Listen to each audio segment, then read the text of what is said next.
우리 부모님은 집에만 계셔요. 아들의 목소리가 휴대폰 너머로 선명하게 들려왔을 때 저는 국자를 든 손이 그대로 멈췄습니다. 기름이 지글지글 끓는 소리 사이로 스며드는 그 말 한마디가 가슴을 콕 찔렀어요. 안녕하세요. 저는 김영숙입니다. 올해 58, 대학로 뒷골목에서 30년째 포장마차를 운영하고 있어요. 지금 들려드릴 이야기는 비바람 맞으며 자식들 뒷바라지한 어머니가 어떻게 당당함을 되찾았는지에 대한 기록입니다. 이야기에 앞서 구독과 좋아요 해주시면 감사하겠습니다. 새벽 4시 알람이 울리기도 전에 눈이 떠졌습니다. 30년 동안 몸에 밴 습관이죠. 침대 옆 시계의 야광 숫자가 흐릿하게 보이는 어둠 속에서 저는 조용히 이불을 젖히고 일어났어요. 남편의 코 고는 소리가 규칙적으로 들려오는 가운데 발끝으로 찬 마룻바닥을 딛고 화장실로 향했습니다.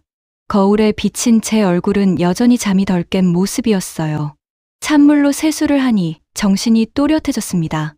머리카락을 대충 뒤로 묶고 검은 고무줄로 동여매는 동작도 이제는 무의식 중에 하게 되더라고요. 두꺼운 패딩을 걸치며 주머니를 확인했습니다. 장보기용 현금, 지하철 카드, 그리고 30년 동안 달아해진 가죽 지갑. 11월 새벽 공기는 뺨을 스치듯 차갑습니다.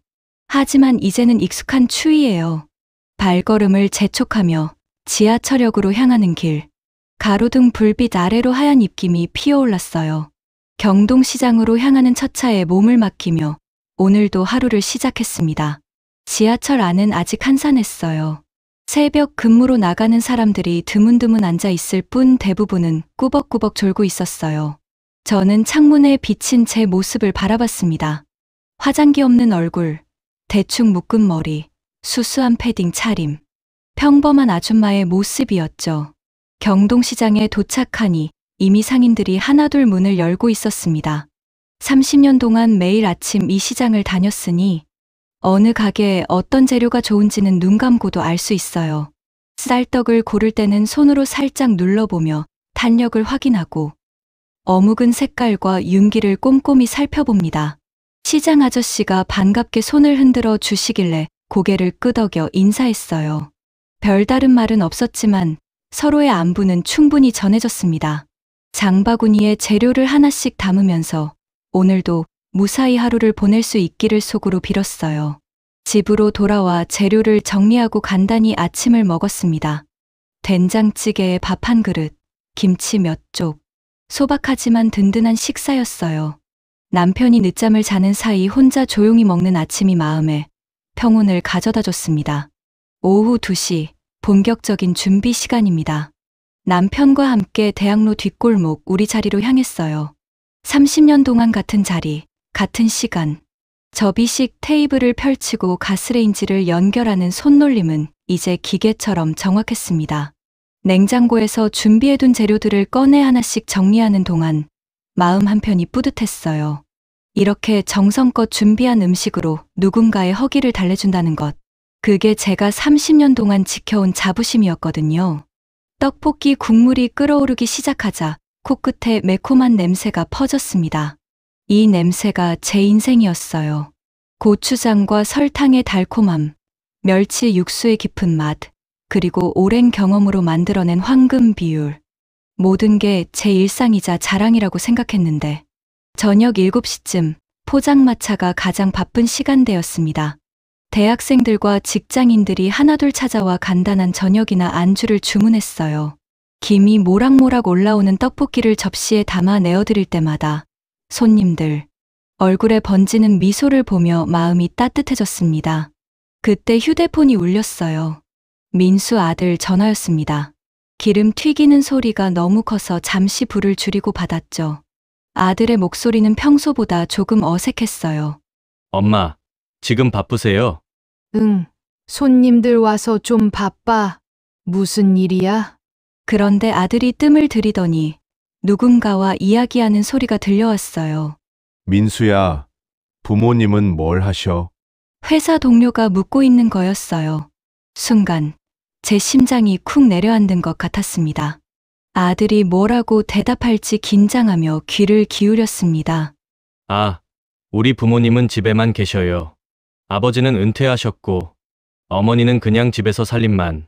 그 순간 손에 들고 있던 국자가 떨렸습니다. 끓고 있는 기름의 지글지글 소리도 손님들의 웃음소리도 모든 게 멀어져 버렸어요. 오직 아들의 목소리만 또렷하게 귀에 박혔습니다. 집에만 계신다고, 집에서 살림만 한다고? 가슴이 턱 막혔습니다. 새벽 4시부터 밤 12시까지 비바람 맞으며 포장마차를 지키는 제가 집에만 있다는 거예요. 대학 등록금과 생활비를 대느라 손끝이 갈라지고 허리가 휘도록 일한 제가 그냥 살림만 한다는 거예요. 목구멍이 메어오는 걸 느꼈습니다. 30년이란 세월이 한순간에 허물어져 내리는 기분이었어요. 제가 이렇게 열심히 살아온 게 아무것도 아닌 일이었다는 말인가요? 엄마, 왜 대답이 없으세요? 아들이 다시 전화를 받고 잡은 모양이었어요. 목소리를 가다듬으려 했지만 떨림을 숨길 수 없었어요. 응. 엄마 여기 있어. 엄마, 다음에 시간 될 때 지은이랑 같이 저녁 먹어요. 오랜만에. 그래. 알았다. 전화를 끊고 나서 한참을 멍하니 서 있었습니다. 단골 아저씨가 다가와서 주문하시는 소리도 한참 뒤에야 들렸어요. 손이 자꾸 떨려서 떡볶이 국물을 떠 담기가 힘들었습니다. 그날 밤 포장마차를 정리하며 남편의 등을 바라봤습니다. 묵묵히 설거지를 하는 남편의 뒷모습이 왠지 쓸쓸해 보였어요. 우리 부부가 30년 동안 이렇게 살아왔는데 정작 자식들에게는 아무것도 안 하는 사람들이었던 거군요. 정말이지 이 일이 그렇게 부끄러운 일인가 싶었어요. 남에게 피해 주지 않고 정직하게 돈을 벌어 자식들 뒷바라지한 게 그게 그렇게 창피한 일인가요? 집에 돌아와 샤워를 하며 거울을 봤습니다. 기름 냄새가 밴 머리카락, 거친 손, 피곤해 지친 얼굴. 하지만 이 모든 흔적들이 제가 살아온 증거였어요. 그런데 아들에게는 그냥 집에만 있는 엄마였던 거네요.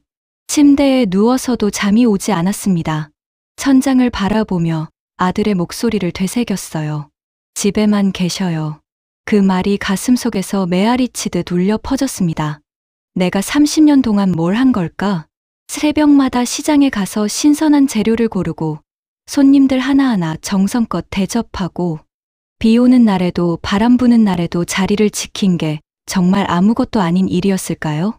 다음 날도 어김없이 새벽 4시에 일어났습니다. 하지만 마음이 무거웠어요.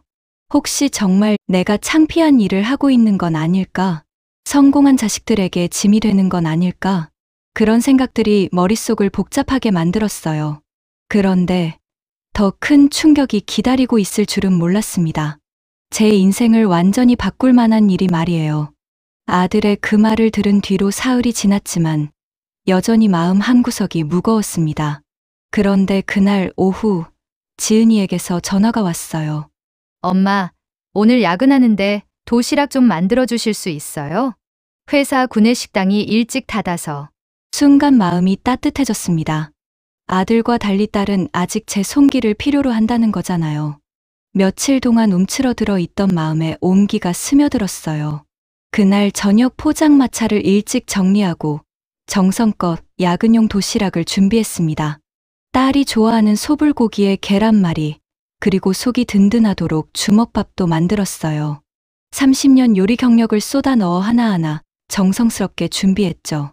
보온 가방에 넣고 지은이 회사가 있는 강남으로 향했습니다. 지하철 안에서도 뿌듯함이 가슴에 차올랐어요. 아들은 제 일을 숨기고 싶어 하지만 딸은 다르구나 싶었거든요. 회사 건물 앞에 도착해 지은이에게 전화를 걸었어요. 그런데 전화를 받은 딸의 목소리가 조금 어색했습니다. 엄마, 죄송한데 갑자기 야근이 취소됐어요. 대신 근처 카페에서 대학 동창들이랑 만나기로 했거든요. 그럼 도시락은 어떻게 하지? 아, 그냥 집에 가져가세요. 내일 먹을게요. 하지만 이미 여기까지 와서 그냥 돌아가기는 아쉬웠어요. 딸 얼굴이라도 보고 가고 싶었죠. 어디 카페야? 엄마가 잠깐 인사만 하고 갈게. 아, 엄마, 괜찮아요. 친구들이랑 있어서. 말끝을 흐리는 딸의 목소리에서 뭔가 이상함을 느꼈지만 그래도 궁금해서 카페 위치를 물어봤어요. 카페는 회사 건물 바로 옆이었습니다. 유리창 너머로 안을 살짝 들여다보니 지은이가 보였어요. 깔끔하게 올린 머리, 단정한 베이지색 정장을 입고 친구들과 함께 앉아 있는 모습이 자랑스러웠습니다. 도시락을 전해주려고 입구로 다가가려던 순간 친구 중 한 명이 물어보는 소리가 들렸어요. 지은아, 부모님은 뭘 하셔? 우리 다 얘기했는데 너만 안 했잖아. 제 발걸음이 멈췄습니다. 딸이 뭐라고 대답할지 궁금했거든요. 혹시 당당하게 말할까 하는 기대도 있었고요. 하지만 지은이는 잠시 머뭇거리더니 입을 열었습니다. 아, 우리 엄마는 대형 급식업체에서 관리직으로 일하셔. 아버지는 은퇴하셨고. 그 순간 손에 든 보온 가방이 천근만근 무거워졌어요. 급식업체 관리직이라고? 제가 새벽마다 시장에서 재료를 고르고 기름에 손을 대가며 떡볶이를 끓이는 게 급식업체 관리직이라는 거예요. 가슴이 쿵 내려앉았습니다. 아들에 이어 딸까지. 결국 두 자식 모두 제 일을 숨기고 싶어 하는 거였어요. 와, 그럼 요리 진짜 잘하시겠네. 집에서 해주시는 거 맛있겠다. 친구가 부러워하며 말하자 지은이가 살짝 웃었어요. 응, 맛있어. 가끔 도시락도 싸주셔서 좋아. 그 말을 들으니 더 가슴이 아팠어요. 도시락을 싸주는 건 좋아하면서도 정작 그 도시락을 만드는 제 일은 숨기고 싶어 한다는 거잖아요. 그때 지은이가 창문 쪽을 돌아보더니 제 모습을 발견했습니다. 순간 딸의 얼굴이 굳어졌어요. 기름 냄새 밴 옷을 입고 도시락을 들고 서 있는 제 모습을 본 거죠. 지은이가 급히 밖으로 나왔어요. 당황스러워하는 표정이 역력했습니다. 엄마, 왜 여기까지 오셨어요? 도시락 전해주려고. 아, 그냥? 문 앞에 두고 가시면 안 돼요? 친구들이랑 있어서. 딸의 눈에는 어서 가달라는 기색이 역력했어요. 30년 동안 포장마차에서 번 돈으로 키운 딸이 지금 제가 부끄러운 존재라고 생각하고 있다는 걸 온몸으로 느꼈습니다. 도시락을 건네주며 작게 말했어요. 맛있게 먹어. 딸이 도시락을 받아들고 재빨리 안으로 들어갔어요. 그리고 친구들에게 하는 말이 들렸습니다. 아, 회사에서 시킨 도시락 배달이 늦게 와서. 요즘 배달이 좀 늦더라고. 그 말을 듣는 순간 다리가 휘청거렸어요. 회사에서 시킨 도시락 배달이라고? 제가 정성껏 만든 도시락을 그렇게 말한다는 거예요. 카페를 벗어나 길거리에 서니 다리에 힘이 빠졌습니다. 지하철에 앉아 창문에 비친 제 모습을 봤어요. 기름 냄새 밴 옷, 거친 손, 화장기 없는 얼굴. 딸의 우아한 친구들과는 너무나 다른 모습이었죠. 집에 돌아와서도 그 말들이 계속 맴돌았어요. 대형 급식업체 관리직, 회사에서 시킨 배달, 아들의 집에만 계셔요에 이어 딸까지. 결국 제 두 자식 모두 제 일을 창피해하고 있었던 거예요. 설거지를 하며 눈물이 핑 돌았습니다. 30년 동안 이 일로 자식들 뒷바라지했는데 그 자식들이 제 일을 숨기고 싶어 한다니요. 그날 밤 잠자리에 누워서도 잠이 오지 않았어요. 아들과 딸, 두 자식이 모두 저를 부끄러워한다는 사실이 가슴을 짓눌렀습니다. 정말이지 사랑하는 자식들이 거짓말을 해서라도 숨기고 싶어하는 일이었다니. 내가 평생 자랑스럽게 여겨온 이 일이 자식들에게는 그렇게 창피한 일이었나 싶어 마음이 무너져 내렸어요. 그날 밤 이후로 일주일이 지났지만 가슴속 응어리는 더 단단해져만 갔습니다. 아들과 딸, 두 자식 모두 제 일을 숨기고 싶어 한다는 사실이 매일 아침 눈을 뜰 때마다 가슴을 짓눌렀어요. 새벽 4시 어김없이 알람이 울렸지만 일어나기가 힘들었습니다. 30년 동안 한 번도 이런 적이 없었는데 몸이 납덩이처럼 무겁더라고요. 거울 속 제 얼굴은 며칠 사이에 더 깊어진 주름과 생기 잃은 눈빛을 하고 있었어요. 시장으로 향하는 지하철 안에서도 마음이 무거웠습니다. 창밖으로 스치는 어둠을 보며 계속 생각했어요. 정말 내가 하는 일이 그렇게 창피한 일일까? 30년 동안 정직하게 살아온 내가 잘못된 건가? 경동시장에 도착해서도 평소 같지 않았어요. 늘 반갑게 인사하던 상인 아저씨들과도 눈을 마주치기가 어색했습니다. 혹시 이분들도 저를 그냥 포장마차나 하는 사람으로 보고 계시는 건 아닐까 하는 생각이 들었거든요. 떡을 고르면서도 손이 떨렸어요. 이 떡으로 만든 떡볶이를 먹는 사람들은 맛있다고 좋아하는데 정작 제 자식들은 이런 제 모습을 부끄러워한다니. 장바구니에 재료를 담으면서도 계속 그런 생각이 맴돌았습니다. 집에 돌아와 포장마차 준비를 하는 동안에도 마음은 복잡했어요. 남편과 함께 포장마차를 차리는 시간도 전과는 달랐습니다.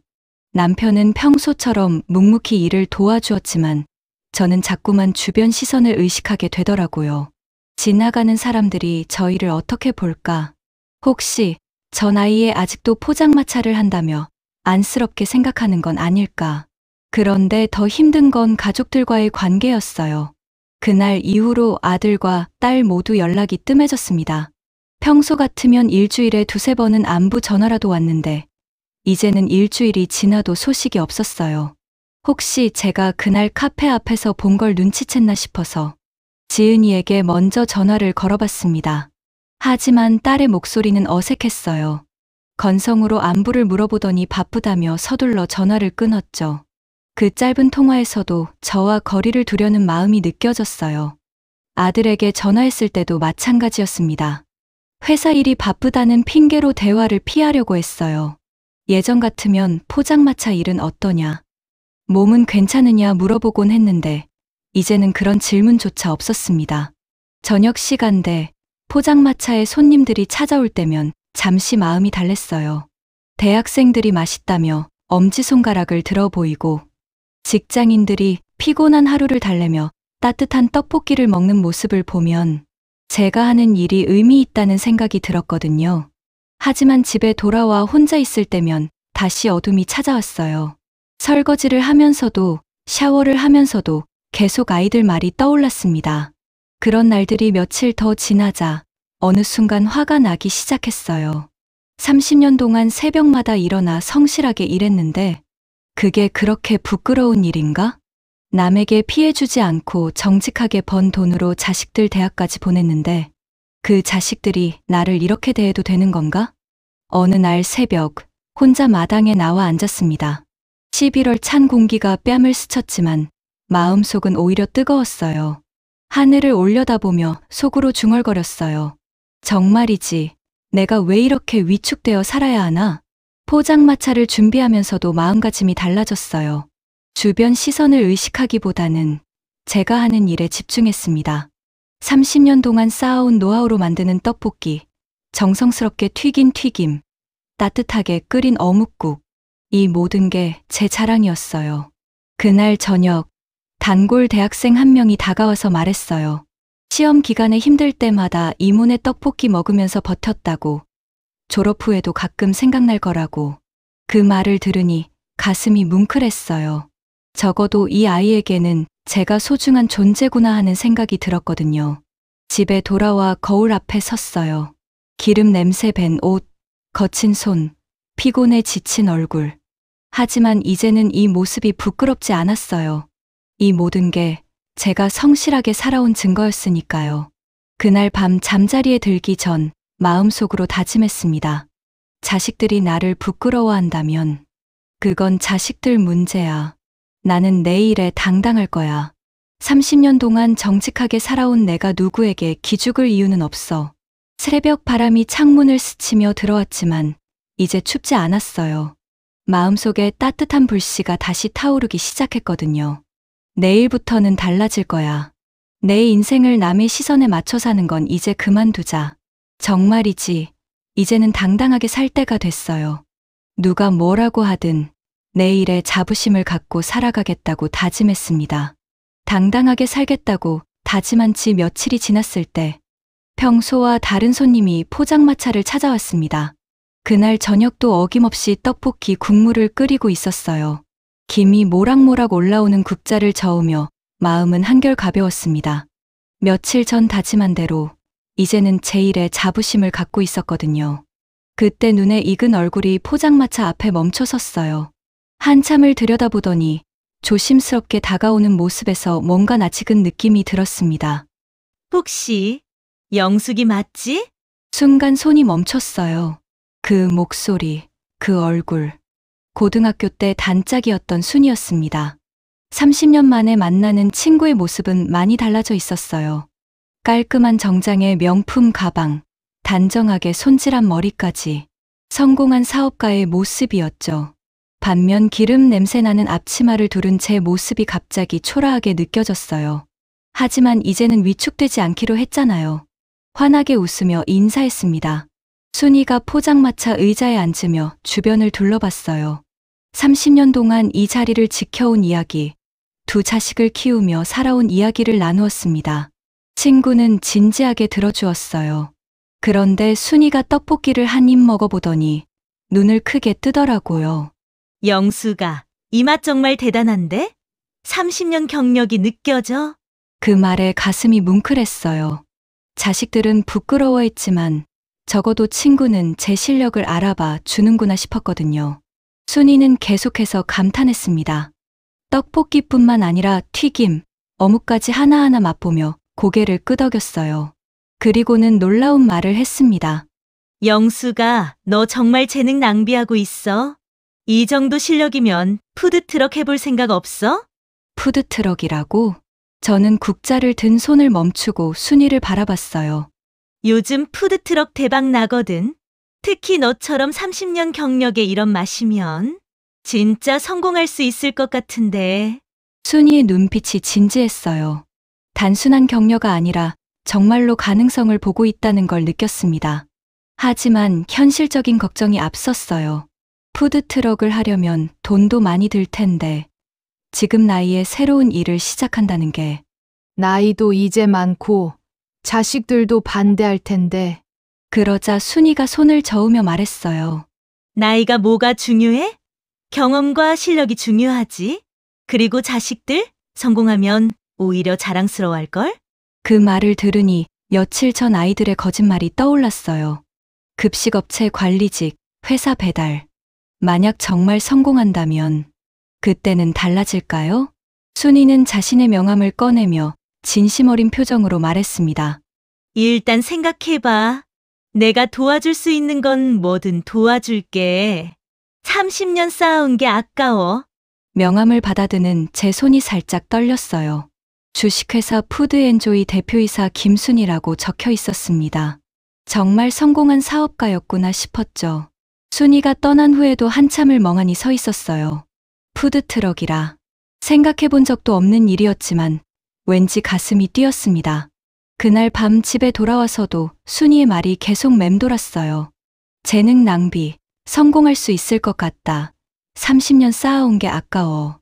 오랜만에 누군가 제 능력을 인정해준다는 느낌이었어요. 거울 앞에 서서 제 모습을 봤어요. 기름 냄새 밴 옷과 거친 손이지만 이제는 다르게 보였습니다. 30년의 경험이 담긴 귀중한 손이구나 싶었어요. 혹시 정말 새로운 시작이 가능할까요? 자식들이 자랑할 수 있는 어머니가 될 수 있을까요? 그날 밤 잠자리에 들며 처음으로 설렘을 느꼈습니다. 순이의 제안이 마음에 맴돈 지 사흘째 되던 날, 저는 오래된 장롱 깊숙한 곳을 정리하고 있었습니다. 푸드트럭 사업을 진지하게 고려해 보려면 우선 현실적인 것들부터 정리해야겠다는 생각이 들었거든요. 통장 정리도 하고 혹시 모를 자료들도 찾아봐야겠다 싶어서 시작한 일이었어요. 낡은 상자를 열었을 때 가슴 한편이 뭉클해졌습니다. 그 안에는 제가 거의 잊고 살았던 과거의 조각들이 고스란히 들어있었거든요. 가장 먼저 눈에 들어온 건 노란 빛이 바랜 상장이었어요. 제3회 전국 요리 경연대회 우수상 김영숙. 25살 때 받았던 상이었죠. 그때는 호텔 조리사로 일하며 꿈이 많았던 시절이었어요. 상장 밑에는 요리 잡지에 실렸던 제 사진도 있었습니다. 하얀 조리복을 입고 당당하게 서 있는 젊은 시절의 제 모습. 지금과는 너무나 다른 자신감 넘치는 표정이었어요. 그때는 정말 요리가 좋았고 언젠가는 제 식당을 열겠다는 꿈도 있었죠. 사진을 만지작거리며 그 시절을 떠올렸습니다. 새로운 요리법을 연구하느라 밤늦게까지 주방에 남아있던 일, 동료들로부터 실력을 인정받아 기뻤던 순간들, 그리고 무엇보다 요리할 때의 그 설렘. 하지만 결혼 후 모든 게 달라졌어요. 아이들이 태어나고 생계를 위해 호텔을 그만두고 포장마차를 시작했죠. 꿈보다는 현실이 우선이었거든요. 그렇게 30년이 흘렀고 언젠가부터 그 시절의 꿈은 완전히 잊고 살았어요. 상자 한 구석에서 요리 자격증들도 발견했습니다. 조리 기능사, 보거 조리사, 떡 제조 기능사. 젊은 시절 하나씩 따놓았던 자격증들이 먼지를 쓰고 누워 있었어요. 이런 게 있었다는 것조차 까맣게 잊고 있었죠. 그 순간 가슴이 뛰었습니다. 순이가 말했던 재능 낭비라는 표현이 새롭게 다가왔어요. 정말 제가 재능을 낭비하고 있었던 건가? 30년 전 호텔에서 일할 때 받았던 칭찬들이 하나둘 떠올랐어요. 부장님이 제 요리를 맛보고 너는 타고난 재능이 있다고 하셨던 말. 동료들이 부러워했던 섬세한 손놀림. 손님들이 특별히 찾아왔던 제 요리들. 그런데 왜 그때의 자신감을 잃고 살았을까요? 포장마차 일도 분명 요리인데 언젠가부터 그냥 생계를 위한 일로만 생각하며 살아왔어요. 제 실력도 경험도 모두 잊은 채로요. 손에 든 상장을 다시 바라봤습니다. 30년이 지났지만 여전히 선명한 글씨체. 우수상 김영숙. 그 이름이 지금의 저와 같은 사람이라는 게 새삼 신기했어요. 문득 자식들이 떠올랐습니다. 아이들은 제가 이런 과거를 가지고 있다는 걸 알고 있을까? 아마 모를 거예요. 저도 거의 잊고 살았으니까요. 그저 포장마차 하는 엄마로만 기억하고 있겠죠. 만약 아이들이 이 상장들을 본다면 어떨까요? 그래도 여전히 부끄러워할까요? 아니면 조금이라도 달리 생각해 줄까요? 하지만 이제는 아이들의 시선보다 제 마음이 더 중요하다는 걸 깨달았어요. 며칠 전 다짐했듯이 당당하게 살기로 했잖아요. 상자를 정리하며 마음을 정했습니다. 순이의 제안을 진지하게 받아들여보자. 30년 동안 묻어두었던 제 실력과 꿈을 다시 꺼내보자. 그날 밤 남편에게 상장들을 보여줬어요. 남편도 깜짝 놀라며 그 시절 이야기를 함께 나눴습니다. 오랜만에 과거를 되짚어보니 마음이 따뜻해졌어요. 거울 앞에 서서 제 모습을 봤어요. 주름진 얼굴이지만 30년 전 그 자신감 넘치는 눈빛이 아직 남아있다는 걸 발견했어요. 이제 정말 새로운 시작을 해볼 때가 온 것 같았습니다. 며칠 고민 끝에 가족들에게 푸드트럭 이야기를 꺼낸 순간 집 안 분위기가 얼어붙었습니다. 아들과 딸을 불러 모아 발견한 상장들을 보여주며 새로운 계획을 말했을 때 두 사람의 표정이 순식간에 굳어지는 걸 봤어요. 30년 전 호텔 조리사였다는 이야기, 요리 대회에서 상을 받았다는 과거, 그리고 이제 푸드트럭으로 새 출발을 하고 싶다는 제 마음을 전했습니다. 하지만 아이들의 반응은 예상했던 것보다 훨씬 차가웠어요. 엄마, 포장마차도 창피한데 이제 트럭까지 끌고 다니시게요. 민수의 목소리에는 짜증이 섞여 있었어요. 회사 사람들이 뭐라고 하겠어요? 나이 들어서 이런 일 하시면 안 되잖아요. 지은이도 마찬가지였습니다. 제가 보여준 상장들을 대수롭지 않게 여기며 오히려 더 큰 창피함을 걱정하고 있었어요. 그 순간 가슴이 무너져 내렸습니다. 30년 동안 숨겨둔 제 과거도 새로 찾은 자신감도 아이들에게는 아무런 의미가 없었던 거예요. 남편마저 소극적인 반응을 보였습니다. 나이 들어서 무리하지 마. 지금도 충분히 잘 살고 있잖아. 그 말을 들으니 정말 혼자라는 느낌이 들었어요. 가족 중 누구도 제 꿈을 이해해주지 않았거든요. 결국 그날 저녁 폭발했습니다. 30년 동안 포장마차에서 번 돈으로 너희들 키웠는데 그 일이 그렇게 창피하냐고. 내 과거도 내 꿈도 모두 무시하면서 체면만 생각하냐고. 소리를 지르며 상장들을 바닥에 흩뿌렸어요. 아이들은 놀란 표정으로 저를 바라봤지만 그 눈에는 여전히 이해보다는 당황만 있을 뿐이었어요. 그날 밤 홀로 방에 앉아 흩어진 상장들을 주워 담으며 눈물을 흘렸습니다. 정말 제가 잘못 생각한 걸까요? 이 나이에 새로운 꿈을 꾸는 게 무리였을까요? 하지만 마음 깊은 곳에서는 다른 목소리가 들렸어요. 포기하지 마. 내 인생이야. 가족의 반대에도 불구하고 6개월 뒤, 저는 영숙이네 추억의 맛 푸드트럭 앞에 서 있었습니다. 순이의 도움으로 시작한 사업은 예상보다 훨씬 빠르게 자리를 잡았어요.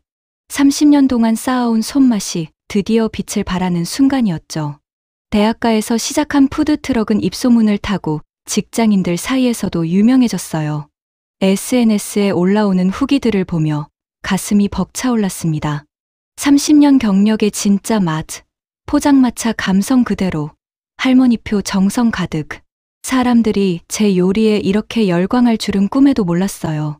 특히 젊은 손님들이 저를 영숙 이모라며 다정하게 부르고 단골이 되어 매일 찾아오는 모습을 보면 30년 전 호텔에서 일할 때의 자부심이 되살아났어요. 그런데 정말 놀라운 일이 벌어졌습니다. 지역 방송국에서 인터뷰 요청이 온 거예요. 포장마차에서 푸드트럭까지 30년 요리 인생이라는 제목으로 제 이야기를 다루고 싶다는 연락이었죠. 방송 당일 카메라 앞에서 제 이야기를 들려주며 마음이 벅찼습니다. 어려운 환경에서도 포기하지 않고 30년을 버텨온 이야기, 늦은 나이에 새로운 꿈에 도전한 용기, 그리고 가족들이 이해해주지 않아도 혼자서 이뤄낸 성취감까지. 방송이 나간 뒤 놀라운 일들이 연달아 일어났어요. 전국에서 주문이 밀려들었고 다른 지역 방송국에서도 인터뷰 요청이 쏟아졌어요. 푸드트럭 한 대로는 감당할 수 없을 정도였죠. 그때 제 휴대폰이 울렸습니다. 지은이었어요. 방송을 본 딸의 목소리는 떨리고 있었어요. 친구들이 모두 부러워한다는 말, 동창회에서 자랑했다는 이야기를 들으며 가슴이 뭉클했습니다. 이어서 민수에게도 전화가 왔어요. 회사 동료들이 제 방송을 보고 감동받았다는 말을 전해왔죠. 그동안 숨기고 싶어 했던 어머니가 이제는 자랑스러운 존재가 되었다는 고백이었어요. 그날 저녁 오랜만에 가족이 모두 모였습니다. 아이들의 눈에는 미안함과 자랑스러움이 동시에 담겨 있었어요. 남편도 제 손을 잡으며 대견하다는 말을 건넸죠. 푸드트럭 앞에서 가족들과 함께 선 순간 30년 동안 품어왔던 서운함이 모두 녹아내리는 것 같았어요. 그로부터 3개월이 더 지난 지금, 저는 새로 마련한 사무실에서 하루를 시작합니다. 영숙인의 추억의 맛은 이제 세 대의 푸드트럭을 운영하는 작은 프랜차이즈가 되었어요. 깔끔한 정장을 입고 직원들과 회의를 하는 제 모습이 여전히 신기할 때가 있습니다. 사무실 한켠에는 특별한 액자가 걸려 있어요. 30년 동안 입었던 그 낡은 앞치마를 정성스럽게 액자에 넣어둔 거예요. 기름때와 양념 자국이 그대로 남아있는 그 앞치마는 제가 걸어온 길의 증거였거든요. 매일 아침 그 앞치마를 바라보며 다짐합니다. 성공했다고 해서 그 시절을 부끄러워하지 말자. 모든 경험이 지금의 나를 만들었으니까. 아이들과의 관계도 많이 달라졌어요. 이제는 제 일에 대해 진심으로 관심을 보이고 가끔 푸드트럭 현장을 찾아와 도움을 주기도 합니다. 특히 지은이는 동창들을 데려와 자랑스럽게 제 요리를 소개해 주더라고요. 하지만 제가 가장 달라진 건 마음가짐이에요. 아이들의 사과를 받아들이면서도 이제는 누구의 시선에 흔들리지 않는 단단한 마음을 갖게 되었어요. 서로 존중하며 살자고 성숙한 경계를 만들었죠. 어제는 순이가 사무실을 찾아왔어요. 제 성공을 함께 기뻐해주며 처음 만났던 그날 포장마차에서의 이야기를 나누었습니다. 만약 그때 순이를 만나지 못했다면 저는 지금도 위축된 채로 살고 있을지도 모르겠어요. 저녁에는 남편과 함께 예전 포장마차 자리를 지나쳤어요.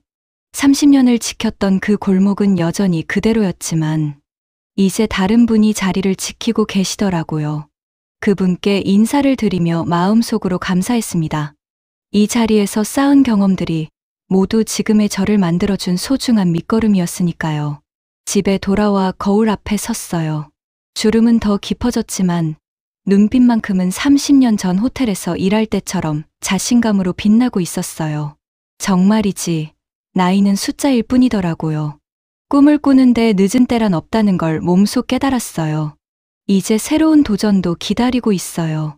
다른 지역 진출, 요리책 출간, 그리고 저처럼 꿈을 잃고 사는 분들을 위한 강연까지. 생각만 해도 가슴이 뛰어요. 오늘도 새벽 4시에 일어났지만 이제는 설렘으로 눈이 떠집니다.